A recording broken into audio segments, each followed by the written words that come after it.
Hi, everyone. On today's podcast, we're celebrating Pride Month with a podcast takeover with Mystique Hargrove, Kortney Lapeyrolerie, and Nadine Ashby. Welcome to the Evidence Based Birth Podcast. My name is Rebecca Decker, and I'm a nurse with my Ph.D. and the founder of Evidence Based Birth. Join me each week as we work together to get evidence-based information into the hands of families and professionals around the world. As a reminder, this information is not medical advice. See evbirth.com/disclaimer for more details.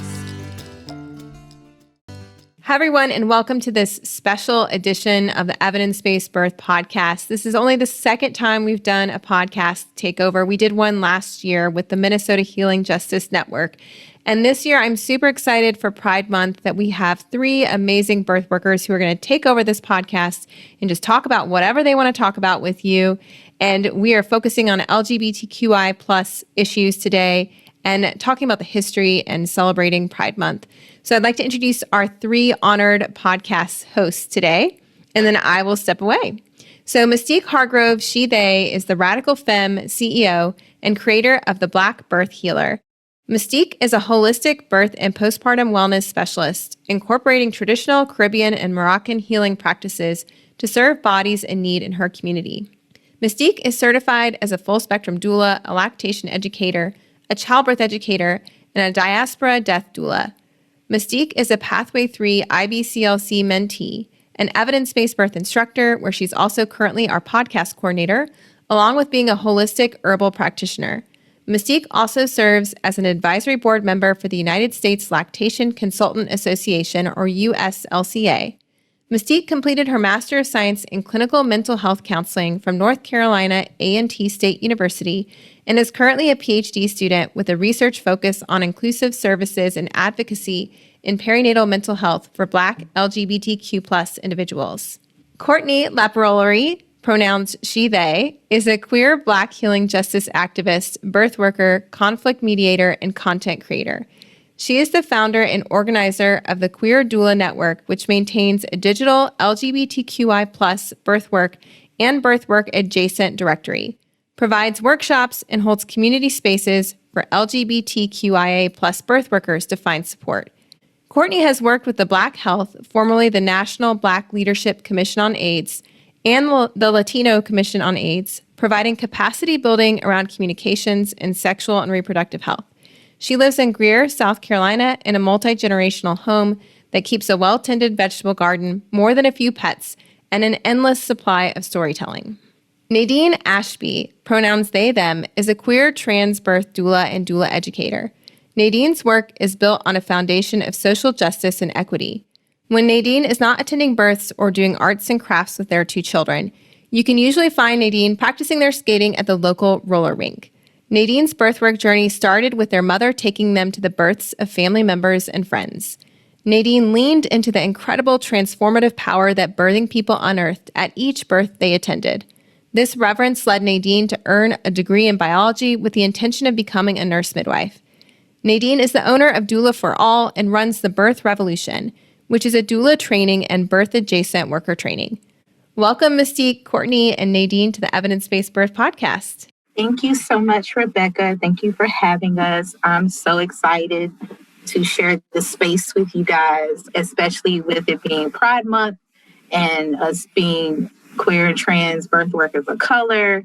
It's a lot, but we are here and we are here to dismantle and pretty much take over and bring back, what our ancestors and everybody else did. So I definitely appreciate you, Rebecca, for giving us this space to take over and just talk the talk and let's go. So I kind of want to get into just, let's discuss what does Pride Month mean to you? So either Kortney or Nadine, whichever one of you guys want to go first, kind of think about or tell us about what does Pride Month mean for you and in your work. I guess I could go first. I think that Pride Month for me, ultimately, especially in the spaces that Black people have carved out for ourselves, is a reminder to continue fighting oppression through joy. And it is also a time to celebrate each other and celebrate ourselves and build community with each other. It's a reminder to keep going. for me. I think that like pride in the mainstream pride celebration, I think for me as a Black, queer, and trans person, I often feel pushed out of it because of the ways that cis white people are often centered, and police are typically included in pride celebrations, and it's hyper corporatized. And so I am really thankful for the work that Black people have done to create space for ourselves and center ourselves during Pride Month. Yeah, I definitely agree. I definitely see a lot of like it being pushed as being white centered and celebrated in a whitewashed way when Black folks are like, but had we not started what we started, had we not thrown that brick, just had we not laid the path, period, and made all these sacrifices, literally blood, sweat, and tears, none of this would be possible. And I feel like our four mothers, fathers, parents, and aunties, and whatever, all those who came together, before Pride Month was Pride Month, it's like they're not celebrated enough. It's kind of like a sprinkle. It's like, okay, we're going to give y'all this, and then all white faces, especially I see it in birth work, and it's not a lot of representation of us. And it's also the fact that in the Black community, still homophobia, it's still transphobia, and we are still we have our voice, we found it, but we're not backed up on it. We have each other's back, but sometimes it's exhausting because we're trying to fight this other fight, because it's so dissected. And I don't think a lot of folks get that. I think they think we're all like kumbaya, one with all. And it's like, no, because there is racism in the queer and trans community. That exists. There is transphobia in the queer and trans community. So, and it hits harder, in my opinion, for those of color, especially those who are Black. And it's no separation when it comes to people of color. It's like they feel that, all people of color have the same battles and struggles and dealing with, live the same lives. It's like, no, we're even dissected even then, because Black experience as being a Black, queer, and trans person is very different for somebody who's not Black and not even necessarily just white. They're folks of color who are queer and trans. So our experiences are different. And it's like, it seems we are blended in and it's not separated. And I don't like that because it's like, we have voices too. Like, yeah, we're standing together as siblings and family and kindred, but we have our separate issues. And I feel like you said, Nadine, like it's very like corporate. It's very like, this is cookie cutter pride. That's what I call, that's what I consider. It's like cookie cutter. This is exactly what it looks like for us. No, it doesn't. That's not, because a lot of us we want to be liberated and free and express joy and, celebrate, enjoy. But a lot of us are struggling. And, and it's a balance. We're struggling, we're celebrating. And then there's some of us in the middle. We're kind of pulled side to side through it all. So what about you, Kortney? No, I completely agree. I, at certain stages of my life have avoided any sort of pride celebrations, mentions of pride around me altogether, because I'm like, I at times don't see a reflection of myself in these celebrations, in what I'm seeing on TV, in what I'm seeing on social media. So I'm like, just keep the rainbows away from me right now. Like, I don't care about your rainbow cookies that you made for this one time a year. But I think that I've had friends who are friends of color who are like, okay, if you're not seeing yourself reflected in it, then we are going to make our own thing. So there is sort of the reminder, I guess, that we still get to celebrate ourselves, even if we don't see ourselves reflected in sort of the general pride scene. Most definitely. So I would want to kind of transition into being Black and queer and trans and a birth worker? What are like your experiences? I want folks to know that we have these experiences. Some are shared, some are individualized, some are mixed up in the chaos and mess. We can't dissect them. Some, it's a lot of different experiences. So I guess like in the past, when it comes to, being not necessarily a birth worker, just being, Black, queer, and trans, like what have been your experiences? If you want to share, and if you don't, that's completely okay, because a lot of our experiences are trauma. I'm just going to be real. We always say, oh, I'm going to share my story, I'm going to share my experience. And a lot of folks don't understand that when we are sharing these experiences or these stories, it's trauma. It's trauma behind it. And then like when we're talking about it, we are reliving it. So if you are comfortable, you want to share like a little bit, if you don't want to get too deep, we all set boundaries. I'm all about boundaries and setting limits, but kind of share your past experience or present experience as a queer and trans, Black birth worker or just person in general. Yeah, I think this is a good question and an important question. For me, my experience just in general as a Black, queer, trans person, and I put emphasis on the trans part of it because there have been so many instances where I have gone to seek like medical care and had to educate an entire team of people about how to treat me like a human being, and like in those situations, not only am I educating about like my experience as a trans person and how to take care of me as a trans person, but also like I am a human being as a Black person and as a queer person. It's just like so many layers, and it can be very overwhelming to realize people's baseline is so low. Know about how to take care of you and how to just even be decent to you.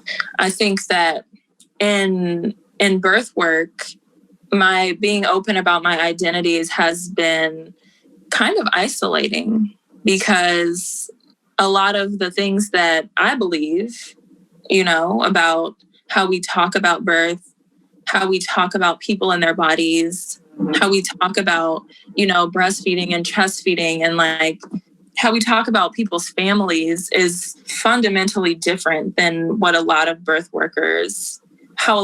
workers refer to things. And, getting into arguments with people and getting pushed out of spaces really happens all the time. And then there are also those people that try too hard to be in community with you, and you get people just do too much. And they try to use African-American vernacular to try to like connect with you, like Black trans speak like, yes, girl. Like, yes, boo, do it, right, sis. And it's like, and I'm like, wait a minute. Right. First of all, it makes no sense. And it just makes no sense. It's ridiculous. And so that's really been my experience. It's been exhausting because it's constantly educating people over and over again. And people assuming that everyone in the space is a woman and identifies as a woman or a mama or, yeah. So that's been my experience in birth work. Yeah, I totally agree with you. I would say 200% from folks just dropping heavy, binary, heteronormative agendas. Heavy, like bombs dropping. And it's a lot. It's intense. It's a little too much. And, when you mentioned, when mentioning the fact of like, okay, let's be inclusive. This is how we show up inclusively in spaces so that those who are not cisgendered or heterosexual, or just the typical normal, mother and father or husband and wife, just outside the quote norm, folks feel threatened by the word inclusive and using inclusive language. And, why are you using birthing people? I'm a mother. We're including everybody, y'all. It excludes folks who, women, and no, it doesn't. it's including everybody. When you're like, oh, we're going to their house, that's not binary, just it's inclusive. It's not excluding everyone. You know, if you identify, you say you call yourself a mother, a mom, mama, cool. Nobody's fighting against that. Nobody's telling you have to change the way you talk about yourself.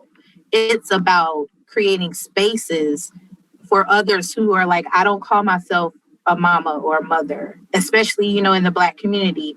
I don't say mama. You know, folks will be like, I don't say mama. I call myself mama. I'm non-binary, but my son, my child calls me mama, and I'm cool with that. But I tell folks, don't you call me mama. Call me a parent, you know, don't say, hey, mama. No. You know, because we haven't established any kind of rapport or anything. So just off gate, or Kortney may laugh at me for this when, you know, folks call me sis. I don't like that. Don't assume because I'm feminine presenting, you know, and I call myself a femme, and, you know, yes, I say like I'm a Black woman, but I'm non-binary. I'm gender fluid. One minute I feel like a woman, or I'm saying I'm a woman. Next minute I'm like I'm non-binary. You know, because it's fluid to me, and you know my identity is fluid. And I always call myself, I'm a unicorn. I don't fit in, and that's okay. But a lot of folks don't get that. They're like, okay, mama, or you know, baby girl. No. Like, listen. So like it's the active listening that is not being taken into place. It's a lot of ignorance with it. And like you said, I too as well, like I do feel isolated at times in birth work. It's plenty of times where I just want to quit. Like I'm like, y'all can have this. I'm good. I'm done with it. Nobody wants to, you know, listen to me or my people. Nobody wants to acknowledge what we have to say. And it's a lot, it's harmful. And I don't think folks get that, how harmful it can be. Because I have friends who are like, I'm Poppy, I'm Baba. Don't call me mama. Don't say I'm a mother. Don't say mommies and, you know, hey moms. No, don't do that. But a lot of folks really get, like, they feel offended by, you know, saying like, why would I say birthing people or persons or pelvic exams? Like, why should I say that? And I don't think folks get the fact that they need to do some work on themselves to see like, why does that trigger you so bad that it's a marginalized community coming in to say, hey, this is how you amplify and help, you know, raise our voices and make sure we're here. Like, we're telling you these are the things like ABC, and you're like, no, 1, 2, 3. No. That's not what this is about. So yeah, it can feel like I'm not going to say a little, it can feel completely isolating, because it's times where I literally will just shut everybody out, birth work and everybody out, because I balance both perinatal mental health and birth work in general. And I literally shut out because I'm like, nobody's listening. Nobody gets it. Now, like me and my kindred, we may get it. We're venting to each other, like we're listening to each other. But as a Kortney knows, but as a mass, like it popular out everybody else, yeah, nobody wants to listen, and it's frustrating, and it also helps. It doesn't help the fact that it makes me kind of pushes me away. But somehow the ancestors come through and shake me up and say, this is not what you're going to do. What you will do is keep pushing, because I didn't pave this way for you to just say, you know, this is too much. I got to stop.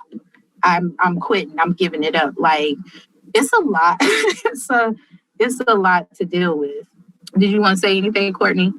Well, you know, I have lots to say on the topic of being isolated, because because like this is a whole lot for me, because this is something that I think about all the time, and I've definitely like spilled into your DMs being like, I feel so isolated being a Black, queer, non-binary birth worker, because so the issue is I'm Black and I'm queer. And so Black folks get triggered sometimes that I'm Black, and they automatically assume, because I look a little bit more femme at times, that like I am the cisgender people who have been treating them badly in like birth spaces. So they automatically bristle when I enter into a space. And I'm like, wait, let me just talk first. Like, give me a minute. Just give me a minute. Like we are together in on this together.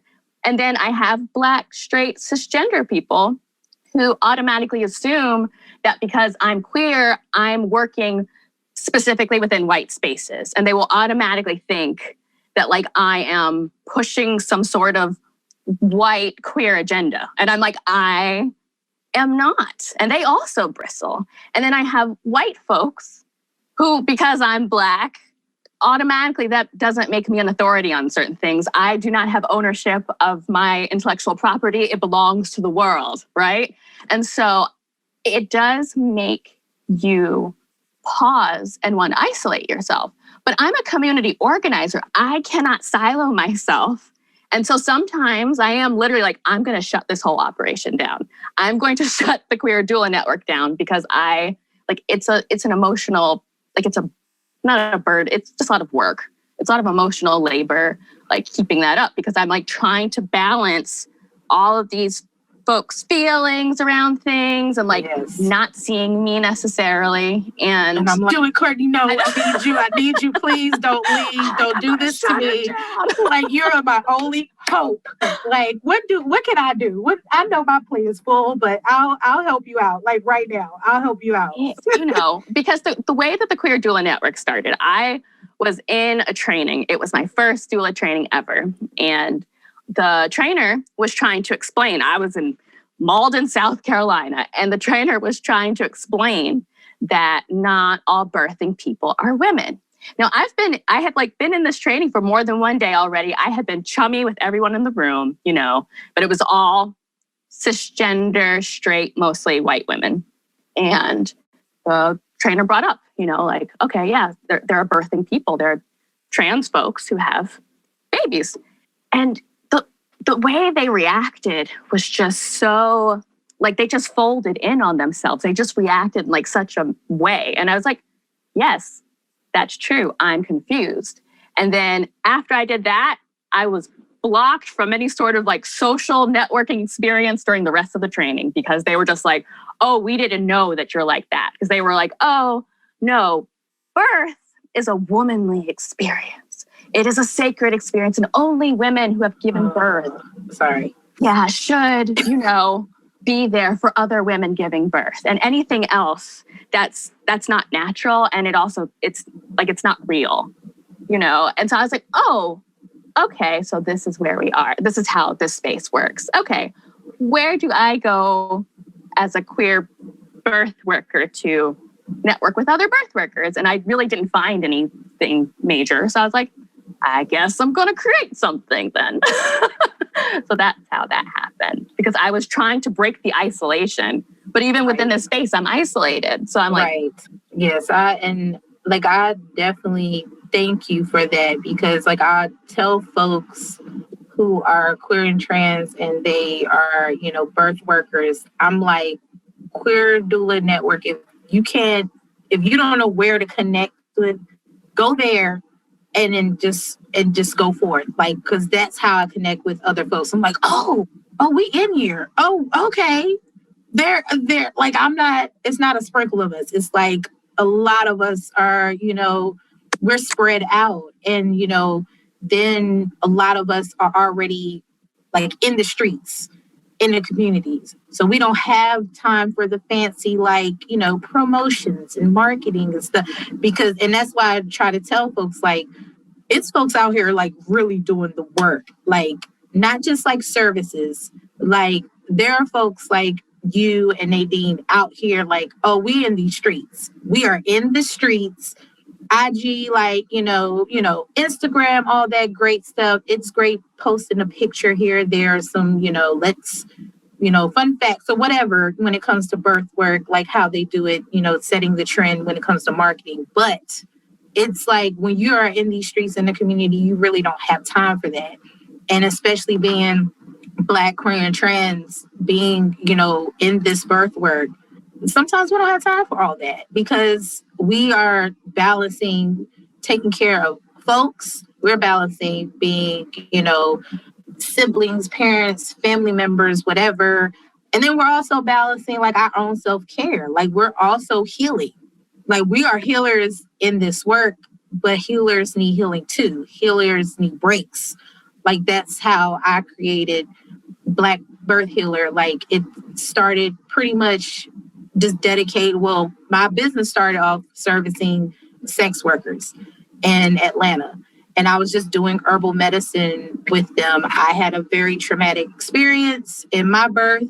Luckily, me and my child were here. We're good. We're safe, covered, protected, all that great stuff. And I just jumped in to be like, my experience was terrible. And that nobody who is, Black, queer, and trans should ever experience that. Like there needs to be some type of holistic healing. It needs to be mental health. We need to know how to, take care of ourselves with our food choices. And if we are able to do herbal medicine and, go back to tapping into our ancestral type of roots of healing and advocacy and organizing, because that's what they did. That's what our folks did back in the day. They, of course, they didn't have all this technology back in the day, but that's how their work was like amplified because the community saw what they were doing and they also took care of each other as well. Like I talk about sometimes, like I dedicate my work to my abuelita, Mother Canada, because in my sense, like I was just telling my mom, like I really feel my grandmother was two-spirited because she had this masculine energy. Probably three-spirited, but she just had this masculine energy. She had feminine energy. She just had like androgynous energy, like, her being from the Caribbean, homophobic or transphobic over there, come to the States and, outside she's dressed in, nice hats and, shoes and dresses, but behind closed doors, she's just in her own element. And she taught a lot of me is her. Like I'm literally feel like I'm walking in her shoes because she was fiery. She was badass. Like she like flipped it over if she needs to. She did a little bit of like healing, like where she's from in the Caribbean and when she moved to New York and all that good stuff. But in a sense, like she is like my inspiration of just be yourself. You're going to be loved. You're going to be supported regardless. Just be yourself.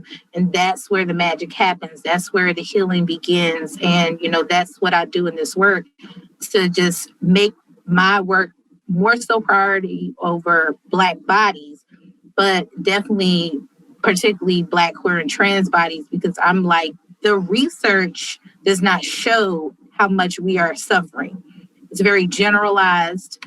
It's very binary.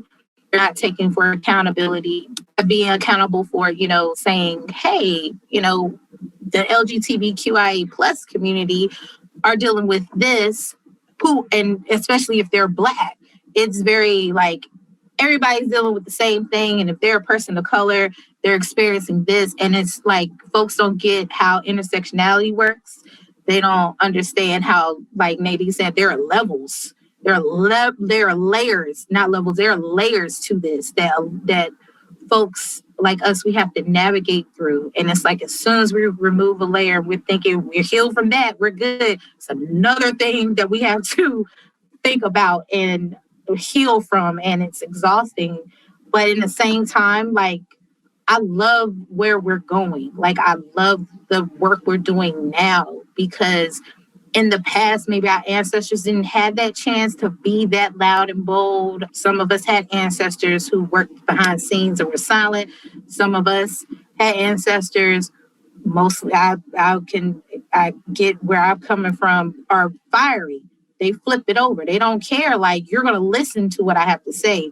At the same time, they had to deal with those consequences. They still had to kind of walk on eggshells. Now, our generation is like, we're burning down the building. We're knocking down the doors. We're flipping all the tables because we said this is the problem. Nobody listened to us. It's like I always say, like, the fire is burning. The building is on fire. And, everybody's like, oh, let's save every man, woman, and child. And it's like, so what about us who are not in that category? And then we're like, our building is burning. it's crumbling, it's falling down. And it's like falls on, like it's silent. Nobody listens to us. It's like we're neglected. We're dismissed. And then when we really start flipping things over, then it's all, okay, we're being attacked and why are y'all so hostile? And it's like, we've been yelling this whole entire time and you haven't listened to us. So yeah, we're loud. Like before, and a lot of us are still like the peacemakers and bridging the gaps. Like I always say, Kortney is one of those folks who is, you're bridging the gap because I'm like, I don't know what to do. I'm about to pop off. And I can't pop off because it's a lot of energy to pop off. I can't do that. Like, what's the point? I'm not going to pop off. Kortney, help me. Like, so, and then it goes into, we also take care of each other. I will say that's one thing about us.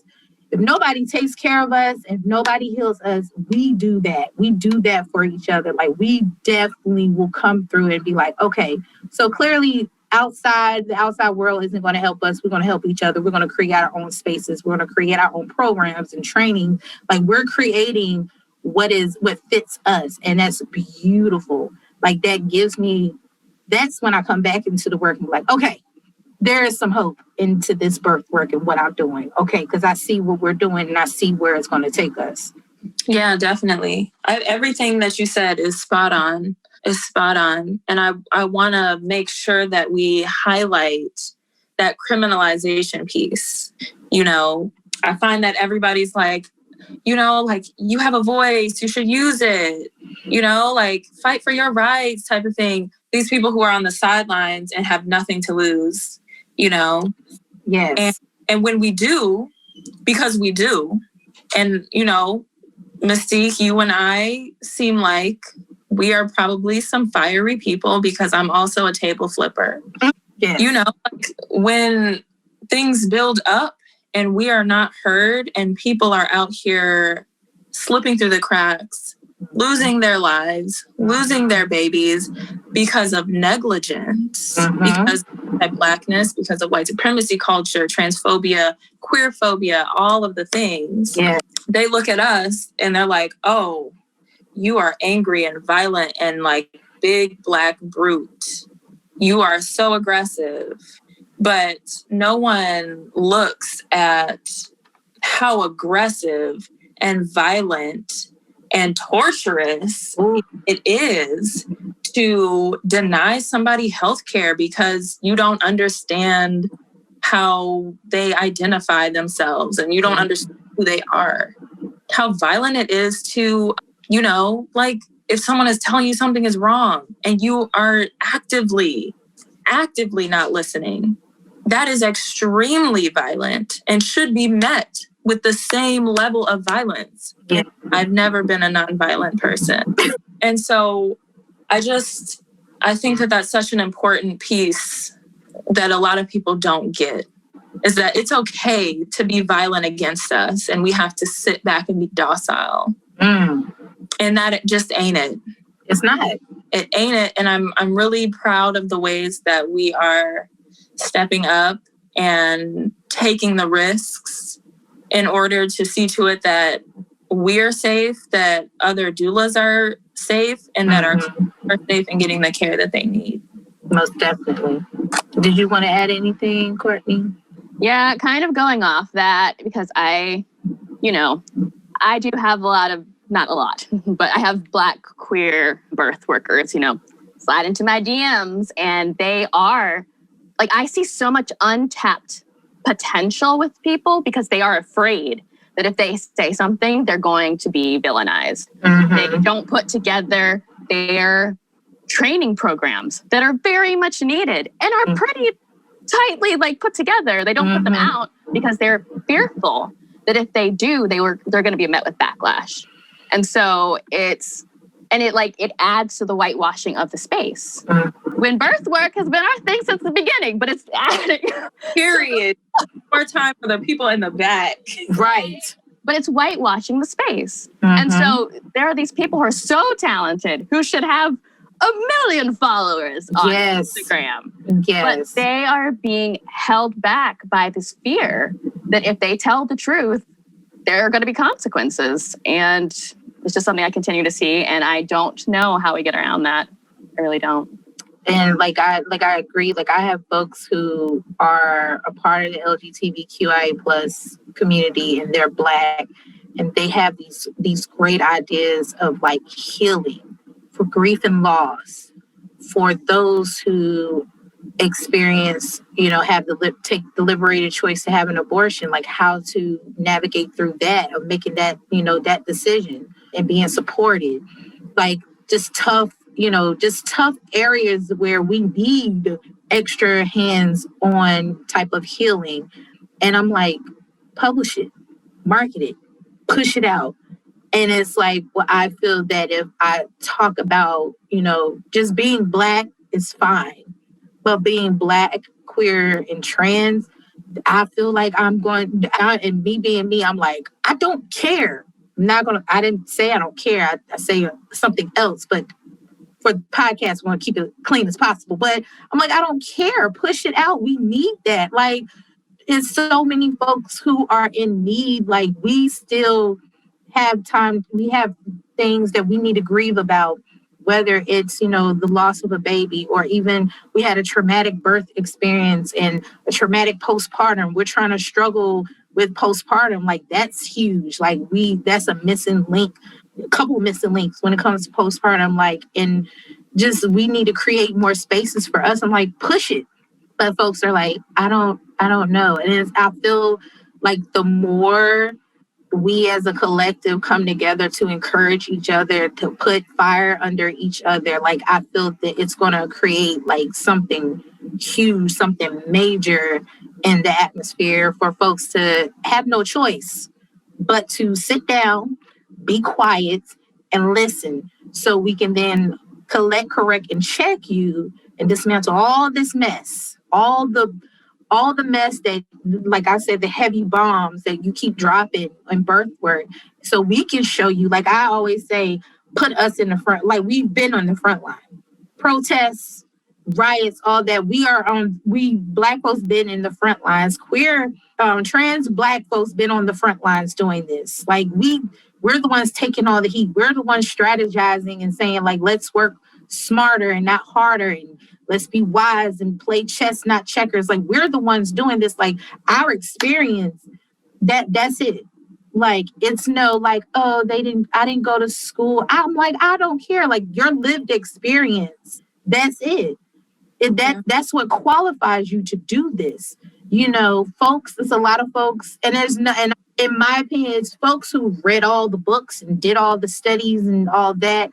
But unless you haven't lived it, actually live the point of like almost losing your life, losing your baby's life, or you have lost your baby's life, losing everything. You don't have support. If you have not experienced those struggles, in my opinion, you can't teach about it.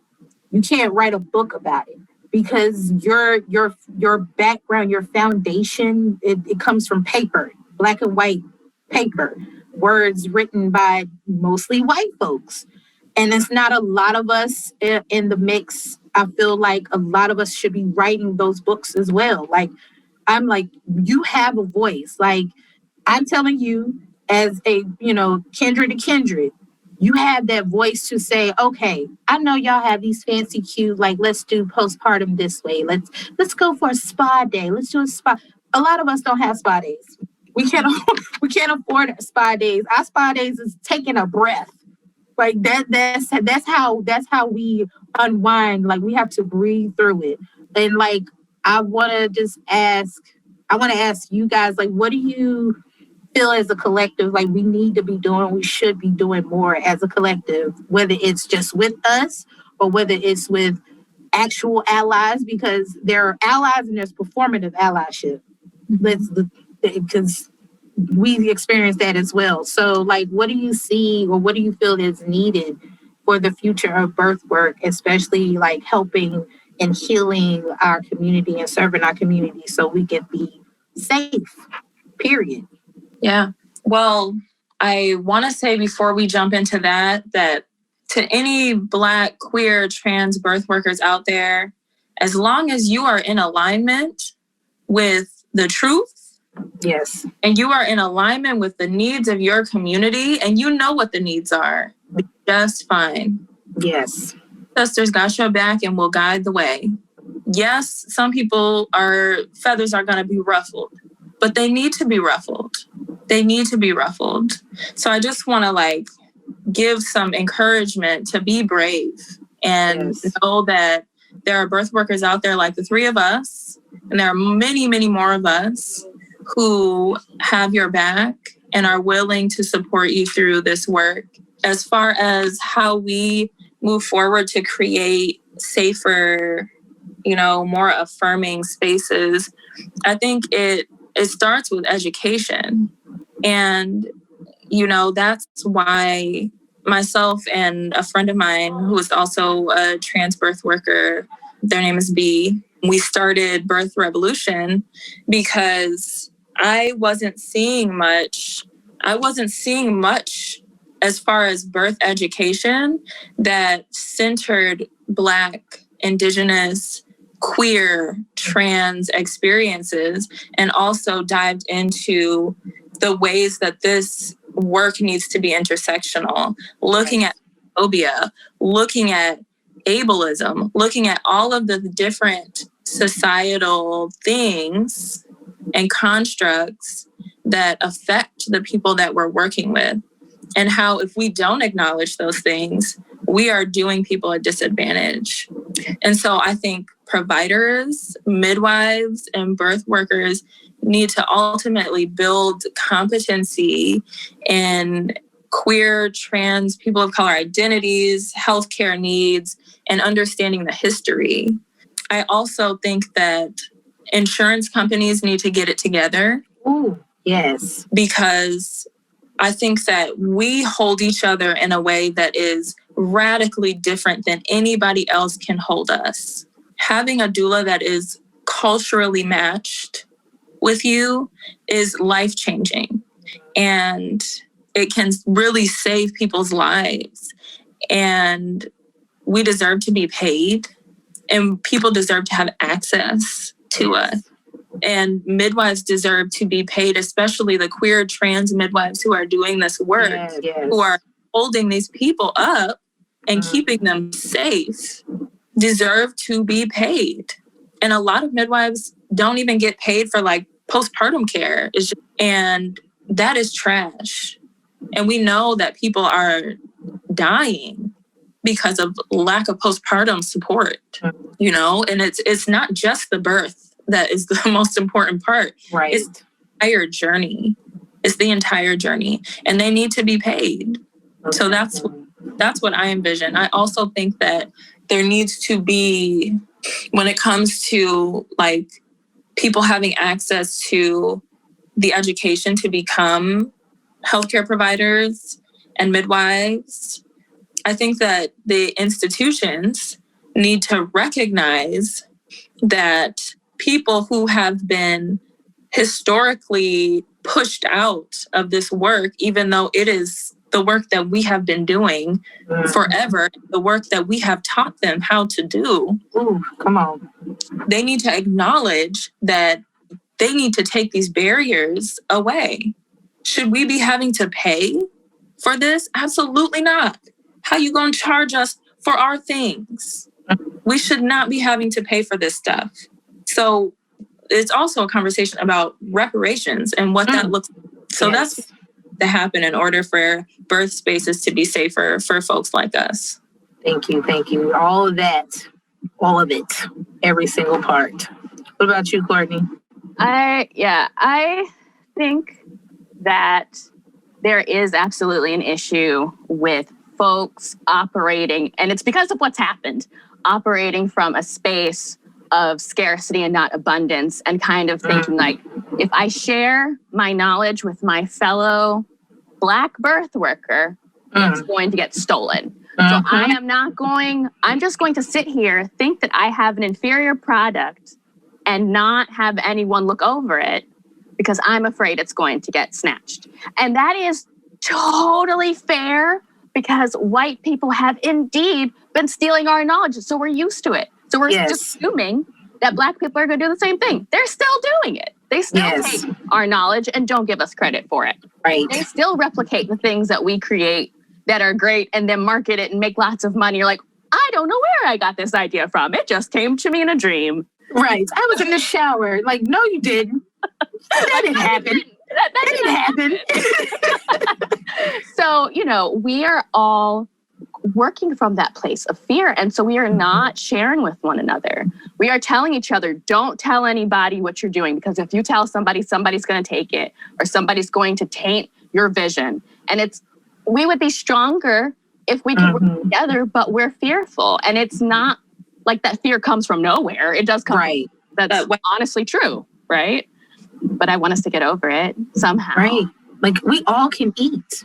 Exactly. Like, I promise you, like, we all can eat. Like folks are like, you don't mind telling folks, like, how did you come up with an herbalism class, or how did you? No, because I can't do this by myself. I don't want to do this by myself. It's a lot.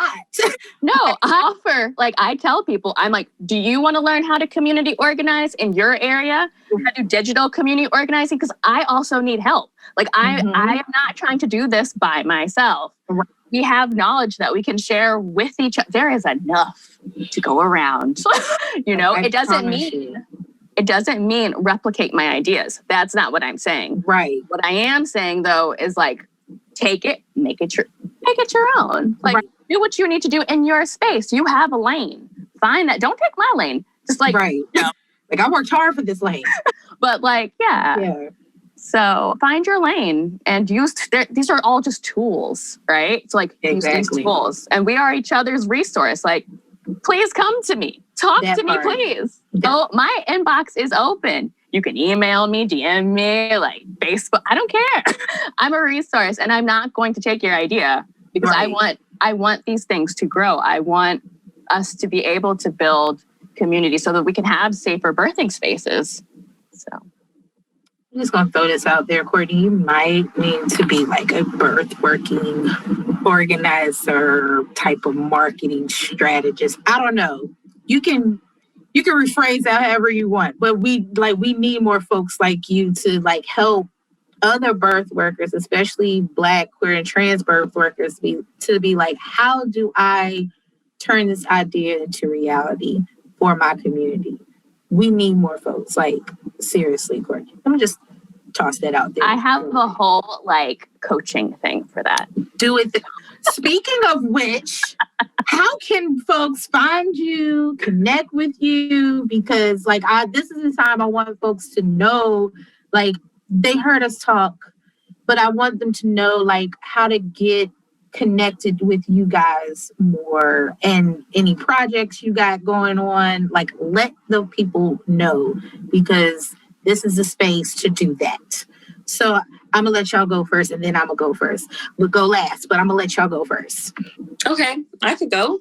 So are we just giving like handles? You can use social media handles, your website, your projects, your GoFundMes, whatever you have going on. Like, I want the folks listening, especially when they share it with other folks, to know how to get connected with you and see your work and see what you're doing, because you guys are literally those birth workers who are out in these streets and out in the community actually doing the work, and not just, posting about it. Like, y'all have amazing things. So go ahead, brag about yourself. All right. So on Instagram, you can find me at Doula for All, DOULA, the number 4, ALL. And through my doula work, I also raise money in order to give people postpartum support. So people will come to me saying that they need a postpartum doula but can't afford one. And so then I talk to them about their culture and their beliefs and what's important to them. And I find them a doula and then raise money to make sure that doula is paid. And the information about how to donate is on my Instagram and is also on my website at doulaforall.com. My doula education stuff is at Birth Revolution on Instagram. It's also thebirthrevolution.org. And you can read a lot about the kind of content that we are creating right now and our value systems. And also there is a way to donate to the birth revolution as well, so that we can make it sustainable and make it free for Black trans folks, and also help to pay other Black, Indigenous, and people of color healers to share their knowledge about birth work and anti-racism. And Kortney? Nadine, I'm just like blown away. Anyway. Right? Woo, I was like, okay. The Queer Doula Network can be found on Instagram at Queer Doulas. We also have the largest online directory of LGBTQI+ folks, and that can be found at queerdoulanetwork.com. If you want to sign up, there is a way to do that through Patreon, which is patreon.com/Queer Doula Network. And then if you want to join over 500 LGBTQIA+ doulas, mostly non-binary and trans folks, you can find us on Facebook, Queer Doula Network, the group. So, yes. Awesome. And if you guys want to follow me, my handle is at Black Birth Healer. Facebook is The Black Birth Healer. Email is hello@theblackbirthhealer. And my website is theblackbirthhealer.com. If you don't know the Black Birth Healer. I'm also raising funds for Black-led birth and postpartum wellness care for Black bodies, preferably for Black queer and trans bodies, to just serve them free of cost, period. Not low cost, free of cost. So I'm raising funds for that. And that information is also on Facebook and Instagram, but you can also donate via Venmo. I'm looking it up now at the @ the Black Birth Healer, all in one word. But yeah, that's how you can find me. That's how you can find us. I appreciate both of you guys for sharing this space and just talking as a collective. And this conversation is needed.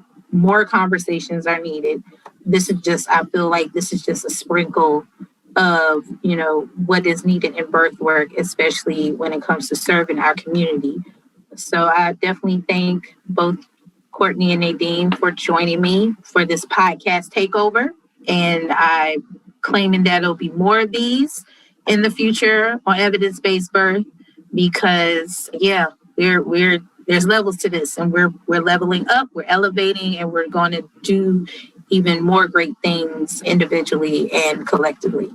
So thank you so much, guys. Thank you. Today's podcast was brought to you by the Evidence Based Birth Professional Membership. The free articles and podcasts we provide to the public are supported by our professional membership program at Evidence Based Birth. Our members are professionals in the childbirth field who are committed to being change agents in their community. Professional members at EBB get access to continuing education courses with up to 23 contact hours, live monthly training sessions, an exclusive library of printer-friendly PDFs to share with your clients, and a supportive community for asking questions and sharing challenges, struggles, and success stories. We offer monthly and annual plans, as well as scholarships for students and for people of color. To learn more, visit ebbirth.com/membership.